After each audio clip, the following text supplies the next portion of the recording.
Why do we dive with sharks but not crocodiles? I used to occasionally run into a guy who swam with sharks for a hobby. The answers here match with what he said. He said sharks are not unlike dogs, and with experience you can tell what sort of a mood they're in. They apparently aren't fond of eating humans, and show certain behavior patterns when they are thinking of having a bit of a taste of your leg or arm, giving you a chance to get away. Apparently that doesn't happen very often, but we all eat dodgy food if we get hungry enough. Dogs are very much like that. You might find an occasional dog who's mentally unbalanced, but generally when you understand their body language, you can tell the difference between a dog who's thinking about attacking you and one who isn't. Most dogs that look aggressive are just putting on a show. They're nervous or excited. That's reflected in their body language, and if you understand it and show no fear, they calm down rapidly. As someone says of the KGB in the wonderfully hammy film Firefox, as long as you relax, they relax. Of course, make a mistake and it could be your last one.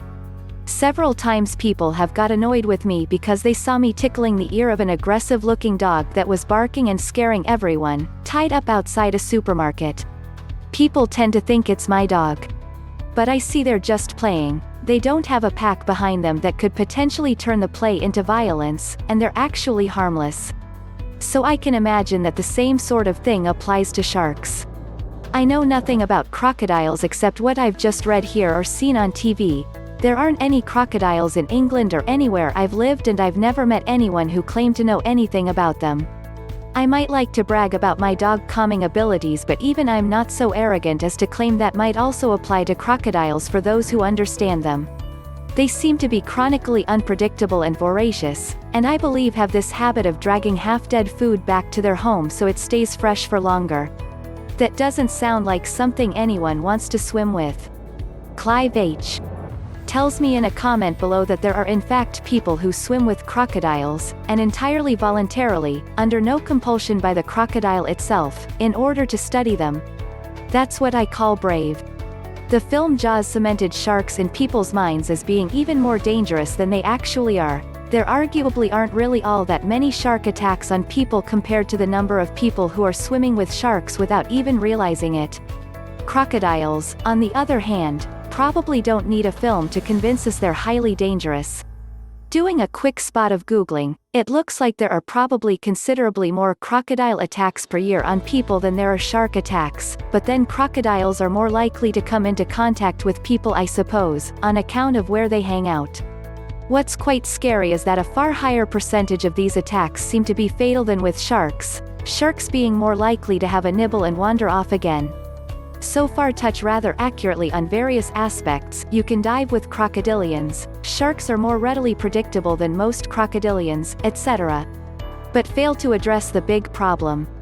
There's nothing in evolution or even in the theory surrounding predictions of evolution that indicate at all that A. Evolution is a ladder, B. Position on the ladder dictates aggressiveness, or C. That aggressiveness is associated with being basic or having strong predator instincts. These are merely conjectures of a very erroneous view of what evolution is.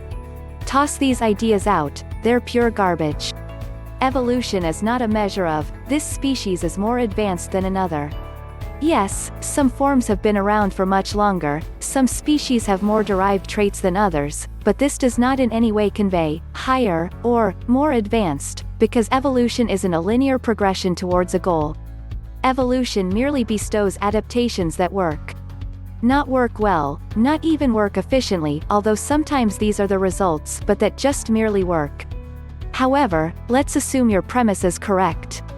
This means that sponges, being one of the oldest forms of animals on this planet, are the most aggressive, most dangerous, with strong predator instincts, and therefore this makes them far more dangerous, compared to a wolverine, which is a far more recent arrival to the animal kingdom Kumite scenario, so therefore it must have a reduced predator instinct that is less basic.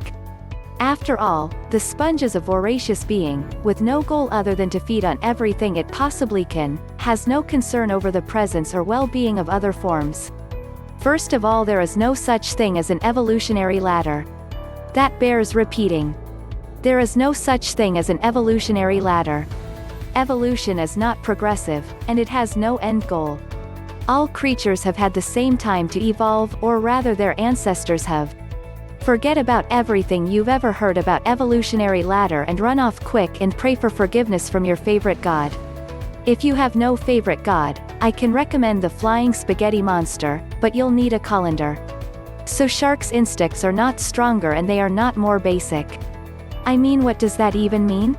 If you're a predator, you need to hunt to survive. If your basic instinct is weak, that bodes ill for your survival.